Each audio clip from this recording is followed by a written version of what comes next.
बच्चों, आज हम पढ़ेंगे गुप्त साम्राज्य के बारे में, जो क्लास 10th का पहला लेसन है। गुप्त साम्राज्य का काल था सबसे पहले 275 ईस्वी से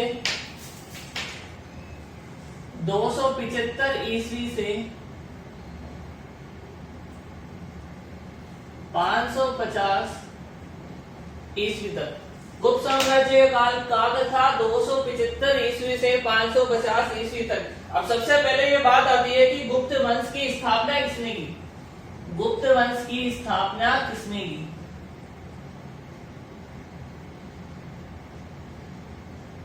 गुप्त वंश की स्थापना किसने की? सबसे पहले आपको ये बताना चाहिए गुप्त वंश की स्थापना किसने की, तो उसका नाम था श्रीगुप्त। कौन था? श्रीगुप्त। ये गुप्त वंश के संस्थापक थे श्रीगुप्त। इन्होंने गुप्त वंश की स्थापना करी थी 275 ईस्वी में। श्रीगुप्त ने गुप्त वंश की स्थापना करी थी 275 ईस्वी में। अब हम गुप्त सम्राटों का विवरण पढ़ेंगे। सबसे पहले श्रीगुप्त थे।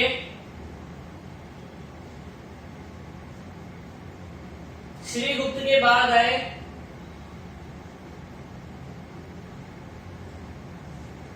घटोत्कच। सबसे पहले कौन है? श्रीगुप्त। उसके बाद आए घटोत्कच।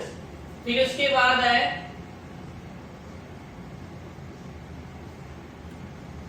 चंद्रगुप्त प्रथम। चंद्रगुप्त प्रथम के बाद आए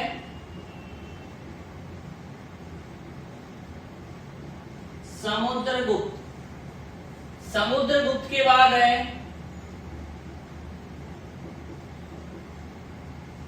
चंद्रगुप्त द्वितीय। इसके बाद आए कुमारगुप्त। और सबसे अंत में स्कंदगुप्त।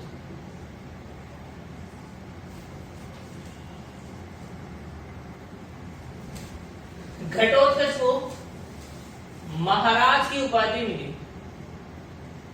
घटोत्कच को किसकी उपाधि मिली? महाराज की। यह प्रथम गुप्त राजा था।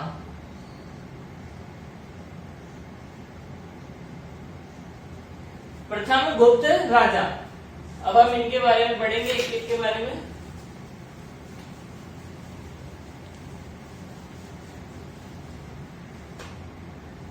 देखो, सबसे पहले श्रीगुप्त और घटोत्कच के बारे में ज्यादा जानकारी नहीं मिलती है। सबसे पहले जो गुप्त सम्राट आप लोगों के सामने आएगा वो है चंद्रगुप्त प्रथम।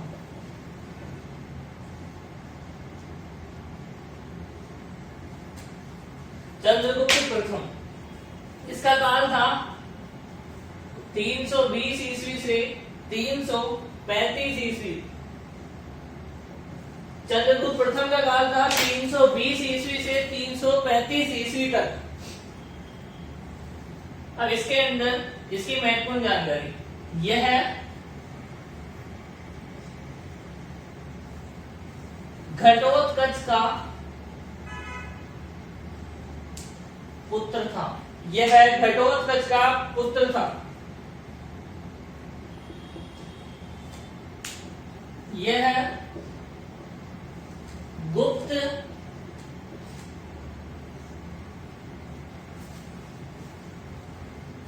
यह गुप्त साम्राज्य का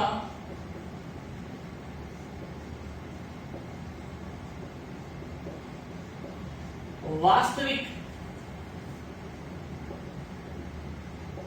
संस्थापक था। यह गुप्त साम्राज्य का वास्तविक संस्थापक था। इसने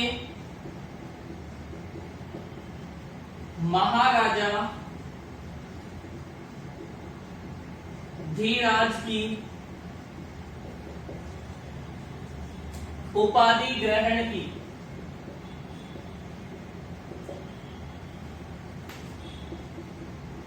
इसने 319 320 ईस्वी में, इसने 319-20 ईस्वी में गुप्त संवत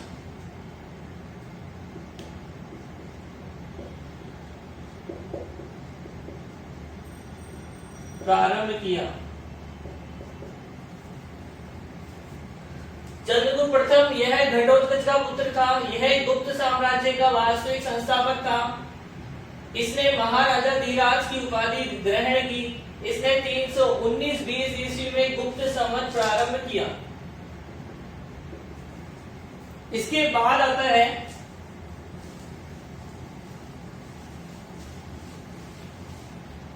समुद्रगुप्त।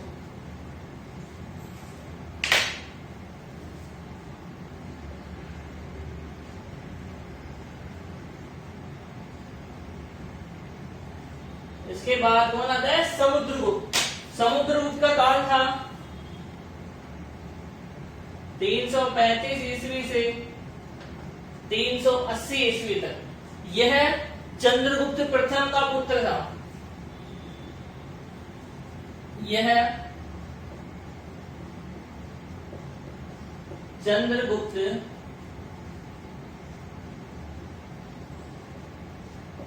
प्रथम का पुत्र था।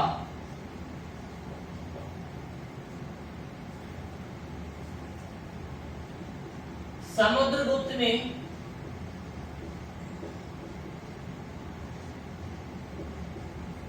दिग्विजय, समुद्रगुप्त ने दिग्विजय एवं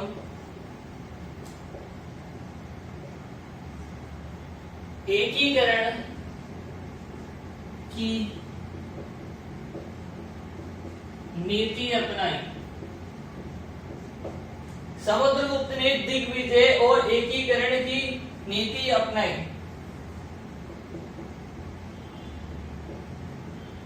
इसका दरबारी कवि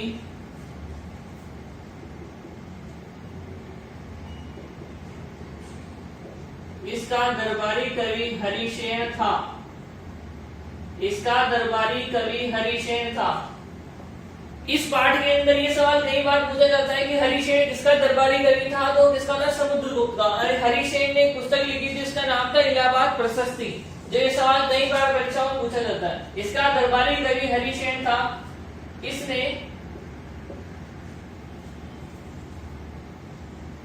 एक महत्वपूर्ण पुस्तक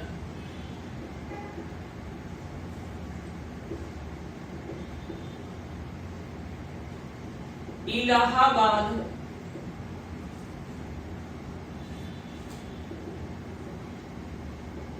प्रशस्ति की रचना की, जिसके अंदर समुद्रगुप्त के बारे में और गुप्त सम्राटों के बारे में जानकारी दी गई है।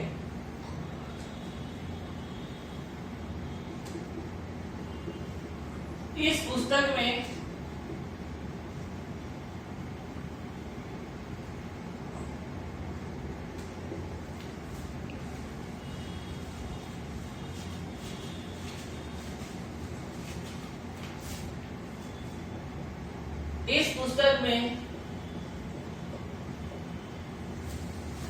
यह बताया गया है कि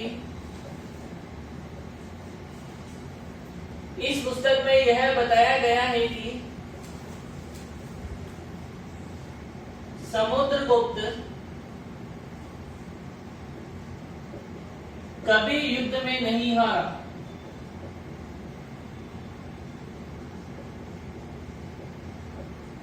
समुद्रगुप्त कभी युद्ध में नहीं हारा। उसे 100 युद्धों का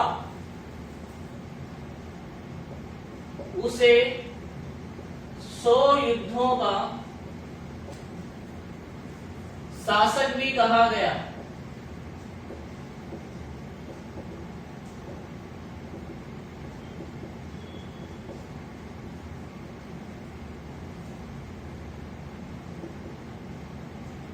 समुद्रगुप्त के पास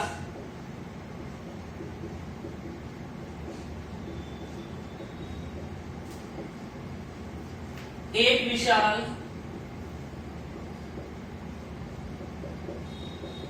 नौसेना थी। समुद्रगुप्त के पास एक विशाल नौसेना थी।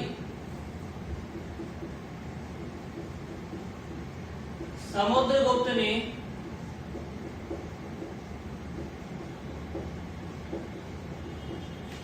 अपने सिक्कों पर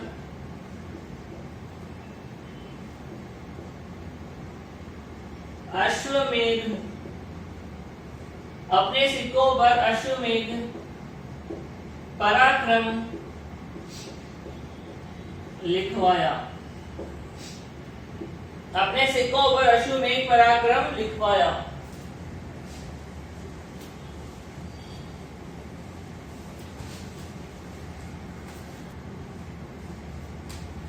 इसने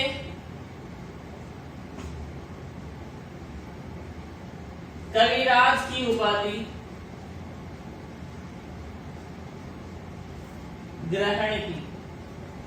इसने कविराज की उपाधि ग्रहण की। अब हम पढ़ेंगे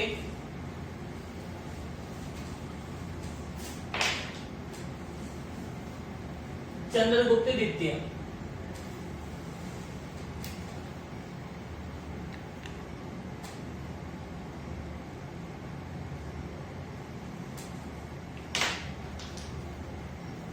तीन सौ 80 ईस्वी से 412 ईस्वी तक। चंद्रगुप्त द्वितीय 380 ईस्वी से 412 ईस्वी तक। यह है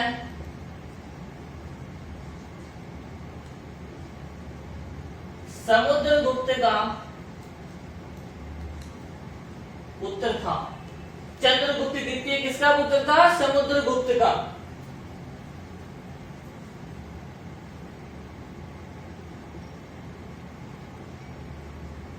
चंद्रगुप्त ने देवराज और देवगुप्त की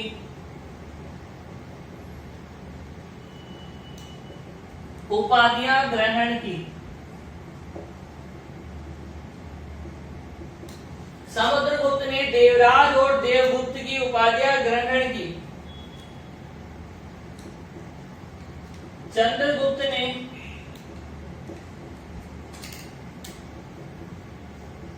अपनी पुत्री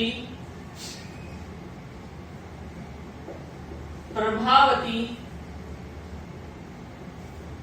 गुप्त का विवाह रुद्रसेन से किया।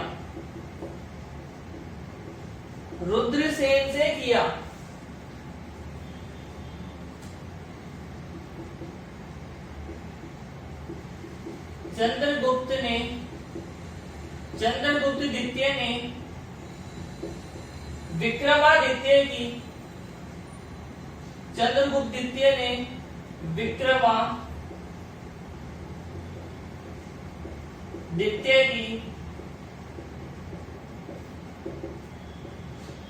उपाधि धारण की।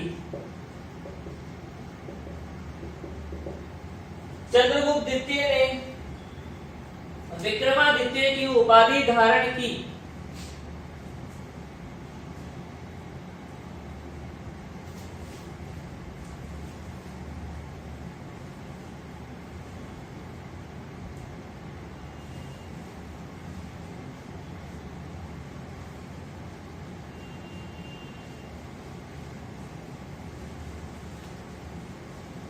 अब चंद्रगुप्त द्वितीय के बाद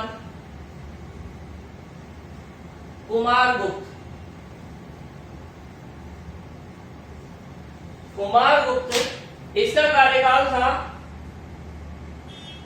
414 से 455 ईस्वी तक।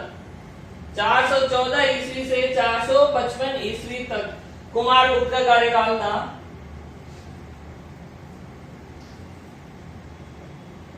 कुमारगुप्त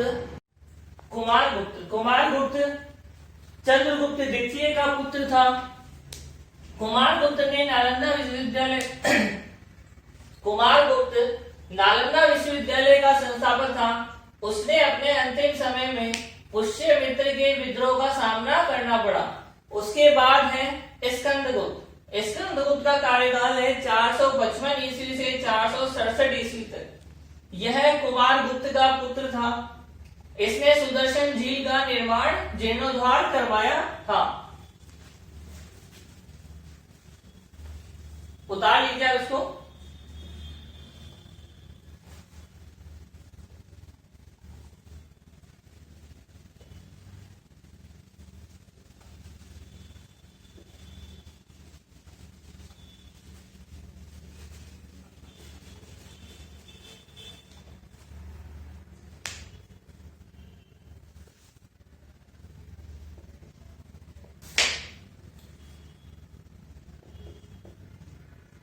गुप्त साम्राज्य की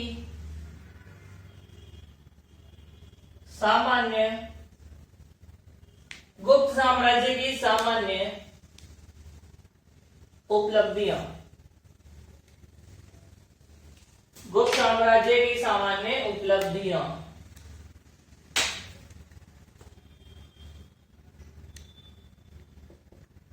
समुद्रगुप्त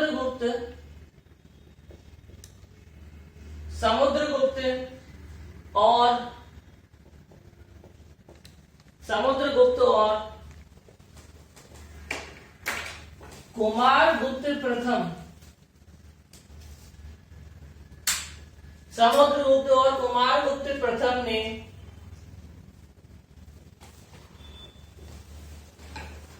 अश्वमेध यज्ञ करवाए। समुद्रगुप्त और कुमारगुप्त ने अश्वमेध यज्ञ करवाए।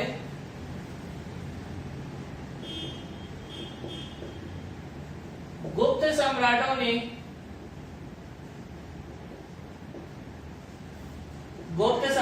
ने जैन व बौद्ध धर्म को आश्रय दिया।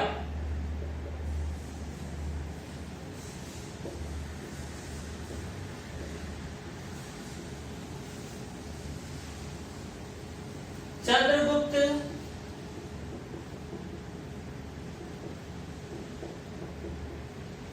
द्वितीय के काल में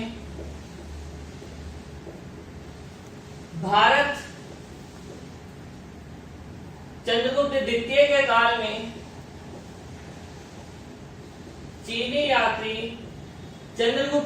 के काल में चीनी यात्री फायान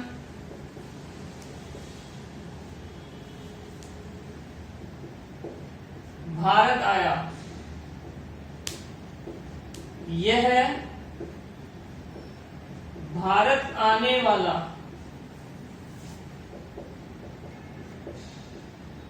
प्रथम चीनी यात्री था।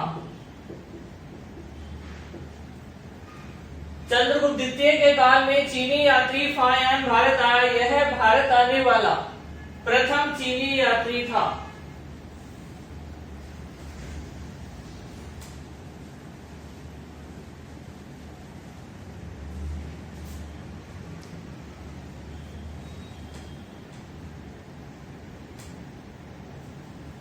तो आपको मैंने गुप्त साम्राज्य बताया। इसके अंदर जो भी आपको महत्वपूर्ण चीजें हैं वो आपको सारी नोट करनी है। ये परीक्षा की दृष्टि से बहुत इंपॉर्टेंट सवाल है। Thank you.